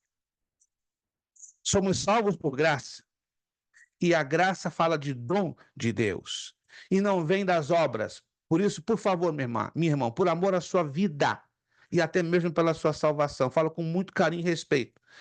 Se você falava isso aqui, você merece, minha irmã, passa a borracha. E peça perdão a Papai do Céu. Perdão, Papai do Céu. Eu falava isso porque eu não conhecia com profundidade a tua palavra, mas agora eu estou conhecendo que nada daquilo que eu sou, que eu tenho, é meu. Vem tudo de ti, é para ti. É tudo por graça. Não é porque eu fiz ou deixei de acontecer. Preste atenção. Se você ora, se você jejua, se você oferta, se você dá o seu dízimo, se você vai aos cultos da sua igreja, você está fazendo nada mais que a sua obrigação. É isso aí. Nada mais que a sua obrigação. E a Bíblia diz, e você não deixa de ser um servo inútil. Eu só estou me ofendendo, eu não, é Jesus que está falando. E agora? Então, resolve o assunto com a palavra, resolve o assunto com Jesus. Mas eu aprendi diferente. Então, passa borracha naquilo que você aprendeu e olha para a palavra de Deus. Não é palavra minha, é palavra de Deus. Não é eu forçando a interpretação do texto. Temos alguns alunos, numa outra turma, não vou dizer em qual, que se escandalizaram com uma palavra um pouco forte, que eu trouxe algo, falando desse assunto, um pouco parecido com esse assunto. E se escandalizaram. E eu fui com ele, vocês estão escandalizados? Vocês não querem sair da escola, não? Que isso, pastor? Só está falando conosco igual como Jesus falou com os discípulos? Vocês não querem ir embora, não? E aí um dos discípulos, para onde nós iremos? Pois tu tens as palavras de vida eterna. E eu falei, eu não sou Jesus, não, mas eu estou apresentando vocês as palavras de vida eterna. Se vocês quiserem ir embora para uma outra escola, que ensine vocês bem macio, bem levezinho, massageando o ego de vocês, vocês fiquem à vontade. Não tô convidando a vocês se retirarem, não, mas a escolha é de vocês. Aí uns 3 ou 4 assim colocaram a mão na cabeça, perdão, perdão. Não, mas o perdão não é comigo, o perdão é com o Senhor Jesus e com a sua palavra. Porque, irmãos, hoje as pessoas têm mais prazer em ouvirem aquilo que elas gostariam de ouvir do que aquilo que elas deveriam ouvir. Alguém está me entendendo, irmãos? Nós devemos aprender a ouvir o que necessitamos, não aquilo que queremos. Por mim, irmãos, eu gostaria que todos os dias Deus me falasse aquilo que eu gostaria de ouvir. Mas eu sei que tem dia que o Espírito Santo me dá uma palavra pesada que quase me joga para trás. É isso que você precisa ouvir, não é aquilo que você quer ouvir. Então, irmãos, que Deus nos ajude, começando de mim, para que aprendamos a ouvir aquilo que precisamos. Para o quê? Crescermos espiritualmente. Amém, irmãos? Ninguém fique Amém. triste comigo, ninguém se sinta ofendido. Quem tem ouvidos, ouça o que o Espírito diz às igrejas. Impiedade, falta de fé, incredulidade. Respirei fundo agora, pastor. Então eu não sou ímpio, não. Não. Você pode, quem sabe, não sei, Deus o sabe, está no caminho da iniquidade, mas que Deus me ajude, ajude a cada um de nós a não sermos os iníquos, porque já lemos agora em pouco, né? Jesus vai tratar duro, pesado com os iníquos, independente que eles estejam cheios de dons, mas os dons não determinam a nossa espiritualidade. O que determina a nossa espiritualidade está lá em Gálatas 5, 22, 23. É o fruto do Espírito Santo, é o caráter do Senhor Jesus Cristo. Então muita gente vai ter uma grande surpresa, né? Cheinho de dons, mas agindo como iníquos. Que Deus nos ajude. Conceito de pecado, está lá na página 25. A doutrina que estuda o pecado chama-se amartiologia, deriva-se do grego hamartia, pecado, logos, ensino, estudo, doutrina. O conceito mais comum de pecado é errar o alvo. Lembram-se daquele joguinho de criança de vários círculos, assim, e tem um círculo interior pequenininho que se lançava sobre ele o quê? Dardos, pequenas flechinhas. Isso que quer dizer errar o alvo, né? Eu tinha, até os meus 12 anos, eu gostava muito de brincar, de lançar ao dardo. E o objetivo do joguinho é você atingir o quê? O círculo central, que dava maior pontuação. Mas muitas das vezes eu errava, né? O dardo caía no círculo de fora, até fora do círculo, e meu pai dizia: você está errando demais o alvo, querendo dizer, você está pecando. Isso que quer dizer pecar, é errar o alvo. E qual é o alvo? Sermos parecidos com Jesus Cristo. Ou seja, pecado é tudo aquilo que nos torna diferente do projeto original de Deus para nós. Agora preste bastante atenção aqui, ó. Isso aqui é muito chamativo, e se você puder memorizar pelo menos 10% disso aqui, ó, 10%, Jesus já fica feliz da vida e eu também. As 4 manifestações básicas do pecado. Não é pecadinho, pecado e pecadão. Não existe disso para Deus. Eu vejo pastores ensinando: irmãos, Deus não vai levar em consideração porque é um pecadinho. Cuidado com o pecado. Epa, esse é um pecadão. O homem tem o hábito de colocar uma fita métrica na nossa transgressão, na nossa iniquidade e na nossa impiedade, mas não tem tamanho. Pecado é pecado. Mas a Bíblia trabalha com 4 manifestações. Se você nunca aprendeu, nunca ouviu falar disso, olha só quais são essas 4 manifestações. Pecado por ação, número 1. Pecado por omissão, número 2. Pecado por comissão, número 3. Pecado por intenção, número 4. Meu Deus, pastor, eu nunca ouvi falar disso. Está ouvindo falar agora. Ou se você estudou essa matéria, passou batido por ela e não está se lembrando que é outro pecado. É outro pecado. Se você passou por essa matéria e não se lembrou, está pecando também. Mas vamos lá. Vamos entender biblicamente o que define, o que diferencia, o que separa uma manifestação da outra. Pecado por ação.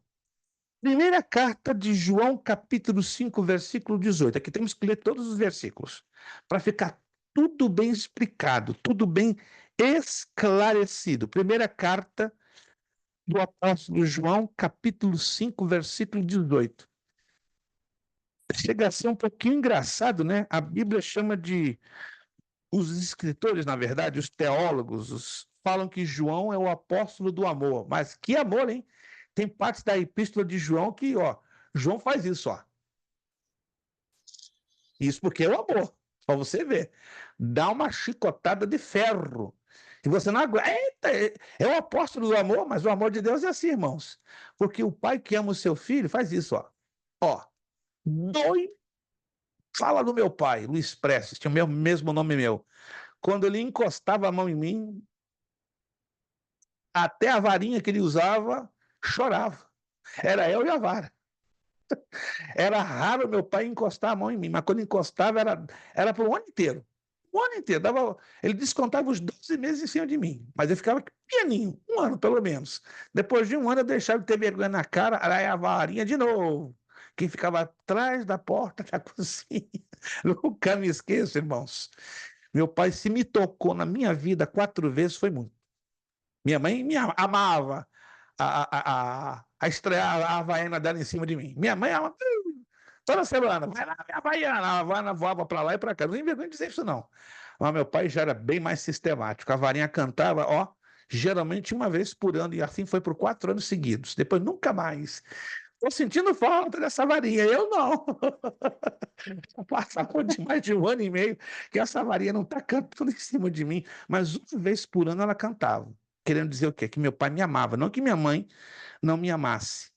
Mas o amor do meu pai era um amor bem diferente, né? Porque é um amor um pouco mais, não vou dizer melhor, mas lutava com o equilíbrio para que eu no futuro, porque um dia ele dizia, um dia você vai casar, vai ter um filho ou uma filha, e você vai poder ficar aí batendo à vontade no teu filho e na tua filha. E meu pai não era cristão, não era um crente, era um judeu, mas ele tinha os princípios da palavra.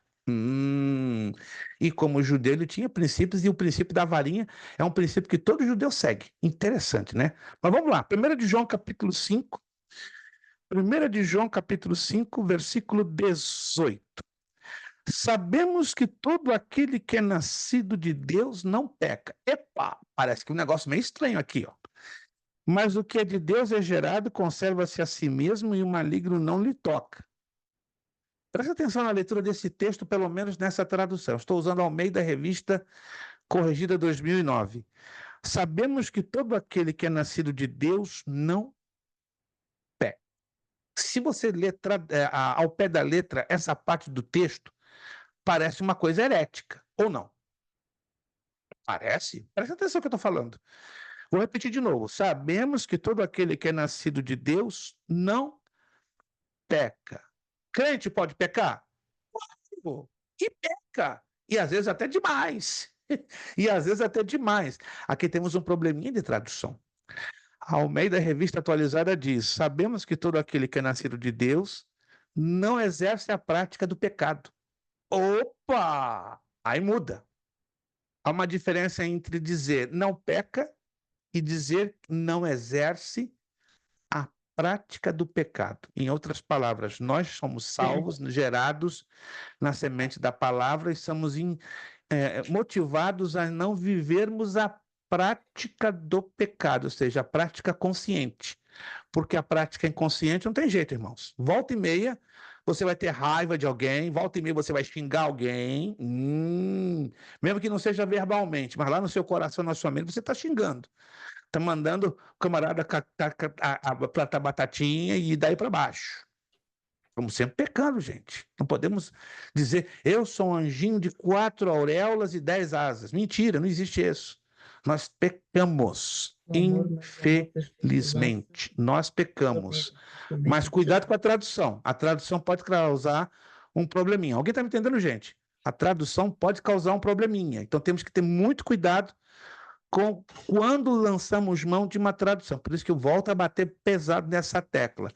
Nunca tenha só uma tradução da Bíblia. Se possível, tenha como mínimo 2. Se puder ter 3, melhor ainda. Porque as traduções em língua portuguesa, de acordo com o texto lido, podem nos trazer dificuldades. E ao invés de você traduzir como deveria, você traduz ao pé da letra e dá problema.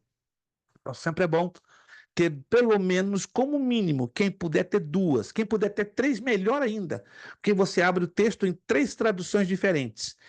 E eu te garanto, dos 3 vai ter um que vai estar diferente, completamente diferente. É o chamado texto de discrepância. O texto de discrepância. Agora, quando você tem 3 traduções e você abre a Bíblia no texto escolhido, em 3 traduções, uma vai estar em completa discrepância e 2 vão estar batendo direitinho, vão estar combinando direitinho. E aí você não vai ter a dúvida, certo? Essa é uma forma para ajudar vocês a entenderem qual a melhor tradução do texto que eu devo utilizar. É um pouco variável. Não vive em pecado. Excelente. Isso, não vive em pecado. Está perfeito, irmão Wellington. Essa também está excelente. Ou seja, não vive em pecado. Ou seja, não persiste na prática do pecado. Essa aí está nota Na 10. minha tradução tá, não vive pecando. Não vive, melhor ainda. Porque é o que está... Não vive pecando. Não, ó, essa arrebentou, irmã Giane. Abraça essa tradução, beija ela 2 vezes por dia, tá?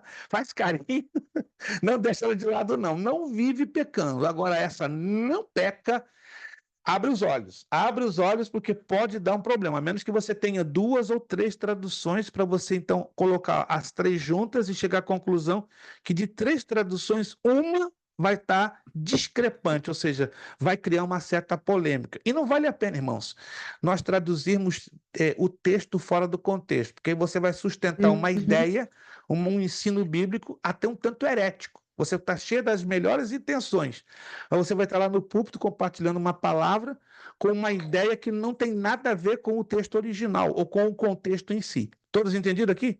Todos entenderam? Faça um esforço. Se você só tem uma tradução da Bíblia, corra atrás para ter pelo menos 2 ou 3. Se precisar, eu posso postar de novo ou repostar de novo aqui no grupo boas traduções da Bíblia em língua portuguesa com a Gerizim Books, né? Que são os nossos queridos irmãos lá de Denver, Massachusetts. Eu não ganho nada fazendo a propaganda da Gerizim, aliás, ganho sim. Ganho a satisfação, ganho a alegria, ganho o prazer de ver o aluno bem servido por uma excelente livraria evangélica, tá? Eles são tanto presenciais como online. Aquilo que eu já falei deles para vocês, eu sei que alguns de vocês, alunos, pelo menos da turma da terça e da quinta, têm comprado bastante com os irmãos da Jerezinha. Aí fica vocês bem à vontade, porque, repito, eu não estou ganhando nada com isso financeiramente, só estou ganhando a satisfação de estar orientando a vocês a um grupo de irmãos que também se preocupam em trazer um bom material. Mas vamos lá. Acabamos de ler o pecado por ação. É a prática do pecado. O verdadeiro cristão não vive na prática do pecado. É o roubo, o homicídio, o adultério. Aí eu posso incluir a mentira. Alguém diz, né? Essa é uma mentirinha santa. Tá onde? Você tirou isso, meu irmão? Mentirinha santa? Primeiro, mentira não pode ser quantificada como mentirinha. Segundo, mentira nunca foi uma coisa santa, tá? João 8,44 diz que o diabo é o pai da mentira. Então, o cristão que vem com essa ideia de mentirinha santa, ele não é filho de Deus, não, ele é filho do diabo. Que isso, pastor? Esses dias eu encarei um pastor, ele ficou muito indignado. Porque ele de púlpito ele fala, irmãos, isso é uma mentirinha santa. E depois que ele termina a ministração, eu tenho certa liberdade com ele, chamei ele, coloquei a mão no meu ombro, meu irmão, da onde você tira isso? Mentirinha santa. O senhor trocou de pai? Como? Até então, que eu conheço o irmão 20 anos na América, o seu pai é Jesus Cristo, é o Pai Celeste, não é? É o mesmo pai. Mas o irmão acabou de falar ali agora no púlpito. Isso é uma mentirinha santa. João 8,44, ele ficou chocado. O diabo é o pai da mentira, então o senhor deve ser filho da mentira também. Que isso, pastor? Pelo amor de Deus, ó. Então vamos colocar isso em pratos limpos. Explique-se para a igreja.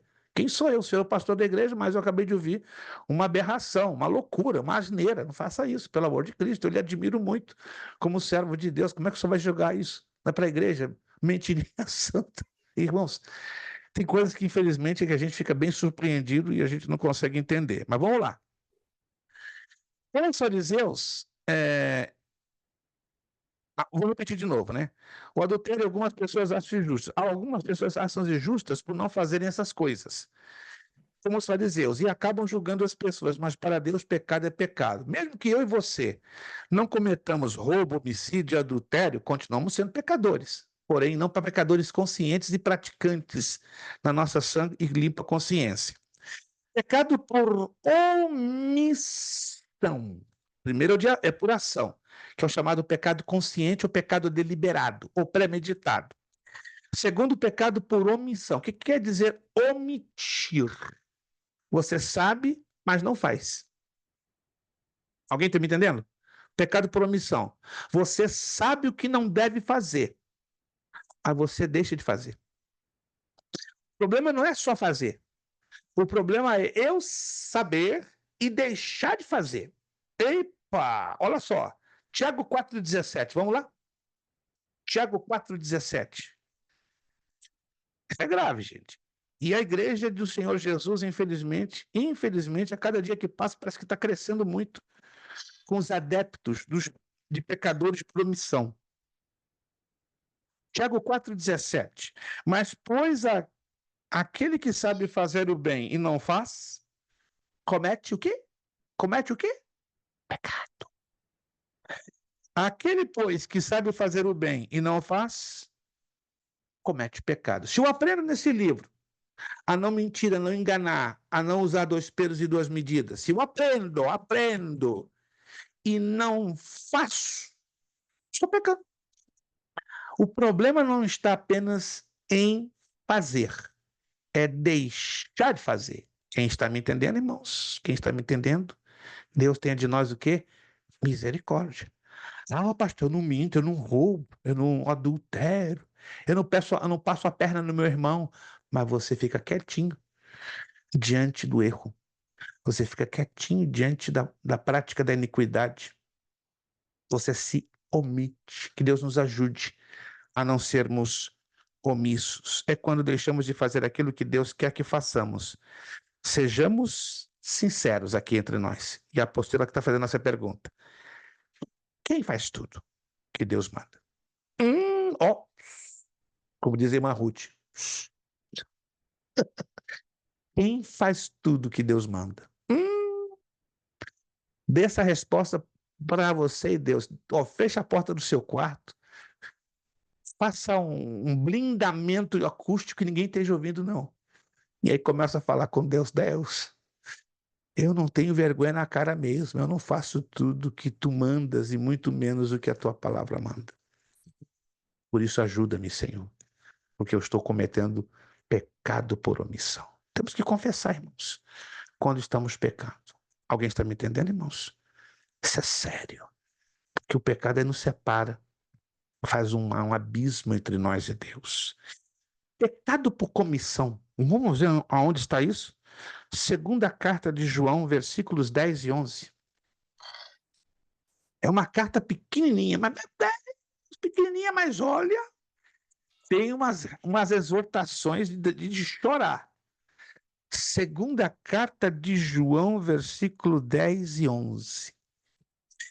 Se alguém vem ter convosco e não traz esta doutrina, isso quer dizer este ensino, não recebais em casa, nem tampouco o saudeis. Meu Deus, tá bem radical, João, né? Tá bem nervoso.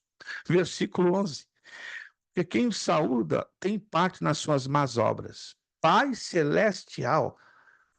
Você já leu esse texto alguma vez antes? Não? Vou repetir de novo. Se alguém vem ter convosco e não traz esta doutrina, não recebais em casa, nem tampouco o saudeis. Uau! E o versículo 11, porque quem o saúda tem parte nas suas más obras. Pastor, eu não posso fazer isso com os meus irmãos. Você pode e deve, porque está aqui. E agora? Vou ter problemas. Você já está tendo problemas. Primeiro, por dizer dentro do seu coração e da sua mente, eu não posso fazer isso. Mas está aqui, irmãos. Irmão, ser crente não é fácil, não. Se você pensa que ser crente, mas eu não posso ser melhor do que o outro, eu não posso ser mais santo do que o outro, mas eu não estou dizendo isso. Alô? Eu estou dizendo isso? Que você deve ser mais santo que o outro e mais crente que o outro? Eu estou afirmando pela palavra que você deve ser um cumpridor. Eu e você temos que ser cumpridores daquilo que a palavra nos pede. Isso aqui é duro, isso aqui é difícil, isso aqui faz sofrer. Isso aqui faz você, reduzir o seu círculo de amigos. Alô? É bom demais, né? Ter um círculo gigante de amigos. Esses dias meu filho um pouco surpreso. Pai, tanta pouca gente visita a gente, né? Ué, qual o problema? Mas eu vejo pastores com a casa cheia. Aqui em casa é a mesma coisa, pastor. Eu conto nos dedos, olha. Meu filho esses dias me indagou. O senhor não se dá bem com as pessoas? Meu filho, muito pelo contrário. Eu procuro ser o mais sociável possível. Mas sabe o que afasta as pessoas de mim? Ele bateu, colocou a mão na cabeça. Vou adivinhar agora. Aí ele estava com uma Bíblia do lado. Por causa disso? É por causa disso, meu filho. E não porque eu, seu pai, queira ser melhor do que ninguém. É porque eu luto demais, eu choro, eu sofro para fazer com que parte desse livro seja parte da minha vida. Aí ele começou a entender. Pai, então ser crente é um risco de ficar sozinho. Chegou à excelente conclusão. Se você quer sinceramente ser um crente para agradar a Deus, você vai correr o risco de andar quase que sozinho. Verdade. Mas tem um ditado, alguém se lembra? Antes só do que mal acompanhado. Ô, pastor, mas hoje, até os líderes da igreja, eles carregam esse pecado com eles, e há pecados ocultos. E quando Deus nos revela, a melhor coisa a fazer é orar. Foi o que eu fiz. Deus me levou para ir congregar numa igreja, e Deus me mostrou em sonho muita coisa suja, e eu fiquei de bico calado e fiquei orando.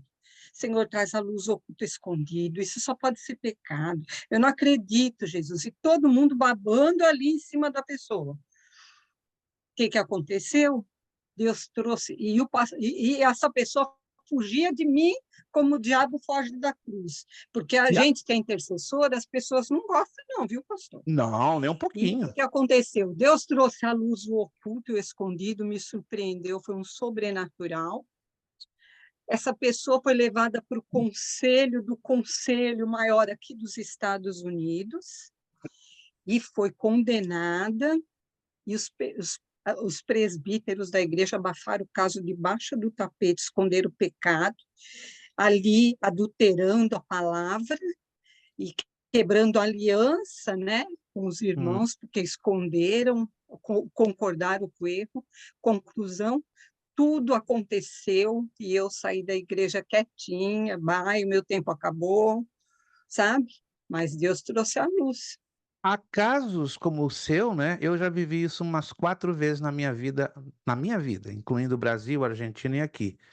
Mas agora eu pergunto, irmã Ruth, quando Deus dá a ordem, quando ele dá a ordem para você revelar na cara o pecado, aí é complicado.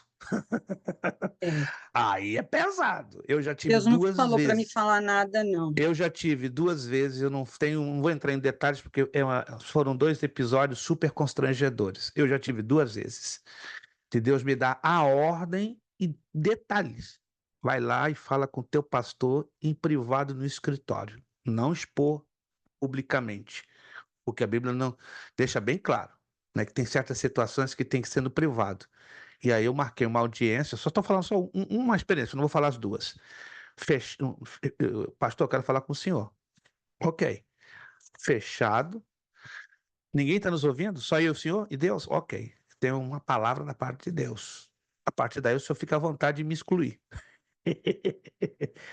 Quando eu falei, ele ficou assustadíssimo. E Deus me revelou numa visão curtinha e objetiva. O pecado de 11 anos de adultério dele. 11 anos. Oh, tá vendo? Ele adulterava com 3. Tinha mulher casada e tinha 3 por fora.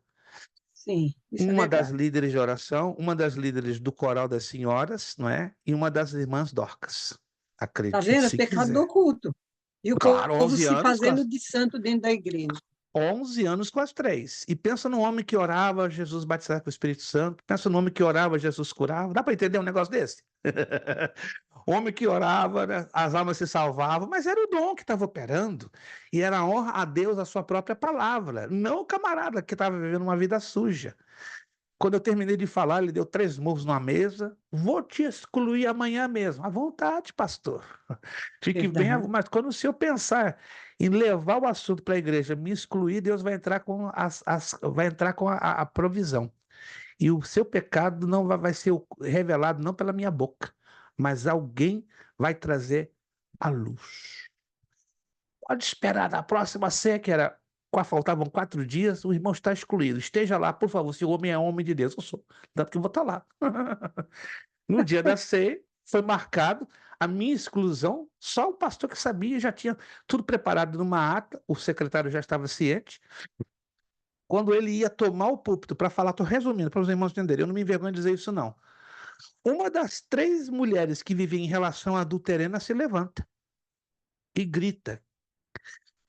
Eu quero dizer algo para toda a congregação, dia de ceia. Eu adultério com esse homem há 11 anos. Meu Deus. A mulher. Eu falei alguma coisa com ela? Deus me revelou que você vai expor alguém aqui que já recebeu a revelação de um adultério entre 3. Quem são as outras 2, por favor? Eu e eu. Pronto, acabou tudo. Meu Deus. Ali mesmo, Sobrenatural de Deus. completamente, ali mesmo o pastor perdeu o seu cargo. Foi sumariamente expulso da igreja. E ninguém jamais soube que eu fui a primeira pessoa a saber do assunto. Mas eu fiquei quietinho, eu vou falar o quê? Porque Deus me deu a ordem para falar com ele no gabinete fechado. Ninguém ouviu. E eu fiquei de boca fechada. Nem a minha esposa soube de nada. Ela sabia que eu estava angustiado, tinha algum problema. E eu só falei, Senhor, está nas tuas mãos. Traz a luz da maneira que tu achares por bem. E Deus achou por bem. Usar uma das adúlteras para revelar as 2 outras. E pronto, acabou com tudo. Irmãos, Deus é Deus ou Deus não é? Deus é Seja Deus. sincero. Não briga com Deus, não. É verdade. Pecado na isso. igreja gosta muito sério. Quando Deus decidir trazer à luz muitos pecados ocultos, sai da frente. Vai Sai da ser uma frente. limpeza só. E Deus faz direitinho, irmãos. Alguém pode dizer, mas ele está demorando a agir. Não, ele não está demorando para agir, ele está dando tempo de oportunidade e arrependimento. Deus é Verdade. misericordioso, Deus é longânimo, mas quando dá o prazo de vencimento, ele age. E ele é justo e reto. Por isso, tranquilo, minha irmã. Eu não sei para quem eu estou falando nessa noite. Aleluia.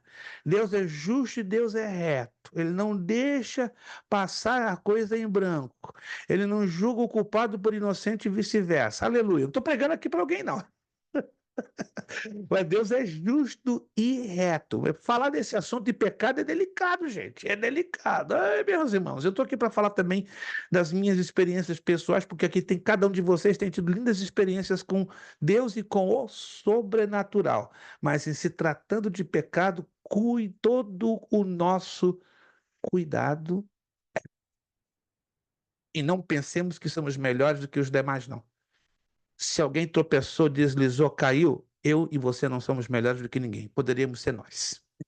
Então, isso não nos dá o direito de esticar o dedo e de julgar ninguém porque o outro caiu. Quando você vê alguém caindo, não se regozije, mas peça misericórdia a Deus pela pessoa que caiu e peça misericórdia a Deus pela sua própria vida.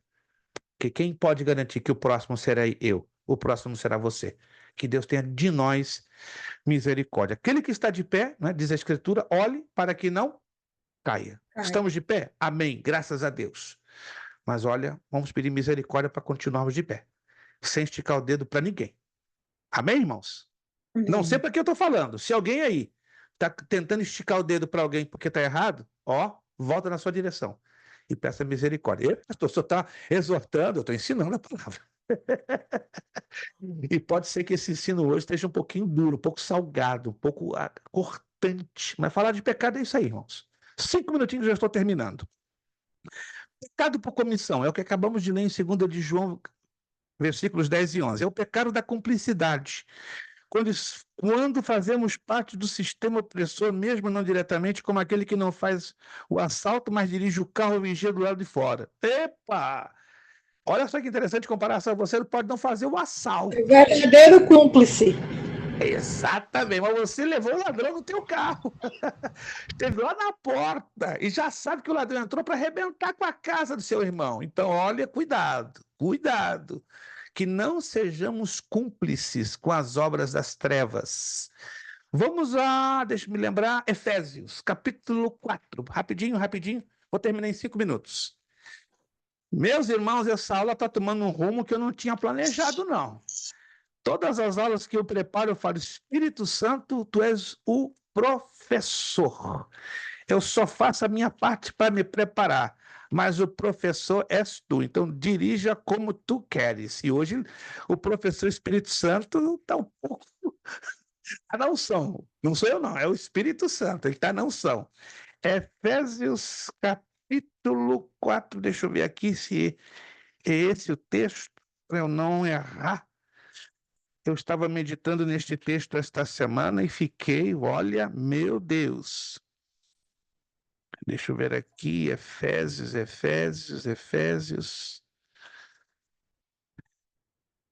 capítulo 4. Deixa eu ver se é o capítulo 4 ou o capítulo 5. Capítulo 5. Capítulo 5, Epístola de Paulo aos Efésios.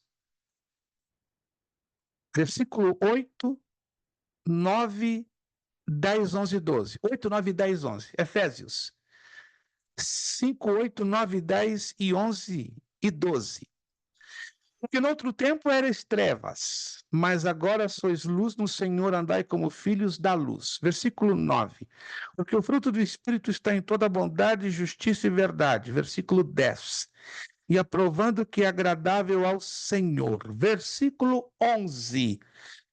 E não comuniqueis com as obras infrutuosas das trevas, ou seja, não sejais cúmplices, mas antes condenai-as, porque o que eles fazem em oculto, até dizê-lo é torpe. Eu incluo 13 para fechar o contexto. Mas todas estas coisas se manifestam sendo condenadas pela luz, porque a luz tudo manifesta. Não tem jeito, irmãos. Cedo ou tarde, o que está debaixo do tapete, ó, o Espírito Santo cria uma situação e vem à luz e revela tudo. Não tem pecado oculto que não seja um dia revelado. Nós cremos na palavra ou não? Cremos na palavra? Então, tranquilo. Se tiver pecado oculto em algum lugar, na sua casa, na vida do seu irmão, na sua igreja, que Deus tenha misericórdia mesmo, eu falo isso, porque é um desastre quando isso acontece, fica bem certo, Deus vai trazer à tona o que está oculto e escondido. Para terminar, pecado por intenção é o chamado pecado calculado. É o camarada que trabalha, maquina. Eu vou fazer assim, assado, vou detonar, um exemplo, vou detonar o Wellington amanhã. Vou fazer assim, vou puxar o tapete debaixo dele, vou deixar o irmãozinho Wellington quebradinho. Que é isso? Mateus 5:28. Vamos lá que Jesus falou do pecado por intenção, também chamado pecado premeditado. Mateus capítulo 5, versículo 28. Eu, porém, vos digo que qualquer que atentar numa mulher para cobiçar já em seu coração cometeu adultério com ela. Tá, aí quebrou. E os olhares, né? Deus tem misericórdia de mim e de você. E os olhares? Oh, meu Deus, aquela irmã é um pedaço de bênção. Será que ela é um pedaço de bênção? Ou é um pedaço de tentação? É, Só nisso já arrebentou, já adulterou. O pastor só está julgando? Não, Jesus falou. Se Jesus falou, ele sabe o que está falando. Ou não sabe, irmãos? Jesus sabe o que está falando? Claro. Eu não sei às vezes o que eu falo, nem você. Mas se ele falou isso na Bíblia, é porque ele sabe que o ser humano é dado a isso. Já olhou para a irmãzinha? O que é isso? Meu Deus. Que Deus tenha misericórdia. São os pecados do pensamento, aquilo que pensamos com intenção. Não consumamos. Não somos doidos de consumar, né? Que vão gerar escândalo, vão gerar rebuliço, vão gerar um grande problema, porque não tivemos ainda a oportunidade. A motivação errada transforma coisas puras em impuras. Irmãos, que Deus tenha misericórdia de nós. Vamos meditar com profundidade isso aqui, ó. Pecados por ação, pecados por omissão, pecados por comissão e pecados por intenção. Dá uma boa pregação, não é verdade? Eu já preguei sobre esses 4 e fui muito mal recebido na igreja que eu preguei. Rapaz, porque 2 anos depois veio à tona, não vou entrar em maiores detalhes, 2 pecados ocultos grandíssimos que estavam ali dentro do ministério da igreja. Por isso que eu percebi uma rejeição, uma não aceitação desta palavra. Em outras palavras, pecar ou pregar sobre pecado hoje nos púlpitos das nossas igrejas é complicado. E as pessoas querem ouvir palavras de prosperidade, palavras de só vitória. Não que Deus não queira dar vitória para nós, não que Deus não queira dar cura, não que Deus queira dar coisas maravilhosas para nós, mas de tudo que é pregado num púlpito tem que ser pregado sobre o pecado. com delicadeza, com gentileza, com equilíbrio, com equilíbrio, e com profundidade. Exatamente isso, nosso irmão Washington. Tem o pecado da procrastinação. E vamos esticar um pouquinho a próxima aula sobre esse pecado. Pecado da procrastinação. O servo está provocando, né? Lá da Bahia está provocando a gente. Então a gente vai entrar na provocação dele, porque faz parte da continuação da nossa matéria. Por aqui terminamos a aula de hoje. Vou, no máximo de hoje, a 4 ou 5 dias, fazer a postagem das respostas dos exercícios para ninguém ficar no prejuízo, tá bom, gente? Deus falou alguma coisa com você e comigo e conosco na aula de hoje? Falou alguma coisinha? Alguma coisinha? Comigo ele falou muita coisa. Muita coisa. Se com você falou alguma coisinha, meu Deus, reveja essa aula depois no vídeo gravado e peça misericórdia. Meu Deus, eu quero ouvir mais. Eu quero ouvir mais da tua parte. Eu quero ouvir mais do teu glorioso, do teu santo livro. Eu quero ouvir mais desta revelação aqui, palavra de Deus. Muito obrigado a cada um de vocês. Muito obrigado mesmo, irmã Giane, irmã Maria Bandeirinha, irmão Wellington, irmã Ruth, irmão Washington, pastora Priscila, irmão José Carlos, irmã Sandra, obrigado pelo sacrifício e esforço que vocês fizeram de todo o meu coração, tá? Fiquem alertas que durante esses próximos dias eu estarei postando aqui no grupo as respostas, tá? Deus abençoe. Tenham-me em vossas orações, eu tenho vocês também nas minhas orações. Quando você orar por mim, peça basicamente isso, para que Jesus conceda mais saúde para mim. Eu preciso de saúde para continuar fazendo alguma coisa para a obra do Senhor. Vamos agradecer ao Senhor nosso Deus, não é? Apresentando a Ele nosso profundo agradecimento pela sua santa palavra. Próxima semana, dia 12 de agosto, voltaremos aqui com a nossa 5ª aula da matéria de Teologia Sistemática 2. Continuaremos falando sobre a doutrina do pecado e vamos também passar para a próxima aula sobre a doutrina da salvação. Uma coisa está ligada com a outra, né? Pecado e salvação, então a gente apresenta o mal, mas também a gente apresenta o remédio. Vamos pedir ao nosso irmão Wellington, né? Vai abrir ali o seu áudio e agradecer-nos a Deus com uma palavra de agradecimento, né? Vai estar agradecendo pela aula de hoje. Obrigado a todos vocês. Espero vocês revê-los na próxima aula, permitindo o Senhor nosso Deus. Nosso querido irmão Wellington da Silva, esse nome está escrito lá no céu com caneta de ouro? Não sei, só sei que está escrito lá no céu. Que tipo de caneta, eu não sei, né? Tem camarada que diz, o teu nome está escrito com caneta de ouro. Como é que você descobriu isso? Mas eu sei que está escrito lá no céu. Se é com caneta de ouro, de prata ou de bronze, eu não sei, mas está escrito lá no céu, com certeza, e é no livro da vida. Irmão Wellington, nos Amém. agradecendo a Deus com a palavra de oração. Oremos. Senhor Deus, obrigado, meu Pai, por esse momento maravilhoso que você nos deu, meu Pai, está aqui aprendendo essa porção maravilhosa, meu Pai, que é a tua palavra. Senhor Deus, eu venho lhe pedir, meu Pai, pela vida do nosso pastor, que o Senhor venha guardar, proteger a vida dele, por onde ele Em estiver, nome meu de Pai, Jesus. estiver viajando, Senhor Deus, pregando a tua palavra e ensinando, Senhor Deus, guarda também a família dele. Em nome do Senhor Jesus Cristo, eu venho lhe te agradecer, meu Pai, por cada aluno que está aqui, meu Pai, nesta aula, aquele que não pôde estar, meu Pai, o Senhor conhece e sonda o coração deles. Senhor Deus, muito obrigado, Senhor Deus. Nós te pedimos nessa noite e te glorificamos o teu santo nome. Em nome do Pai, do Filho, Espírito Santo de Deus. Amém e graças a Deus. Amém, amém, amém. Nosso lema para fechar tudo: seriedade, Seriedade. Seriedade, compromisso, compromisso disciplina. e disciplina. Seriedade, Seriedade, compromisso, compromisso disciplina. e disciplina. Seriedade, Seriedade. Seriedade, e disciplina. compromisso e É disciplina. necessário que ele cresça, É necessário que eu ele cresça, diminua. É que eu necessário diminua. que ele cresça e É que necessário que eu ele diminua. É necessário que ele cresça cresça e que eu diminua. E a Deus damos o quê? A honra, a glória e o poder. Muito obrigado. Ó, no coração de vocês, tenham um bom descanso, uma boa semana, uma boa noite a segunda. todos. Vejo vocês na próxima segunda, 12 de agosto, se Deus nos permitir. Muito obrigado a todos, bom descanso, a paz do Senhor Jesus. Muito Amém, obrigado. Amém. Amém. Paz a todos. Senhor.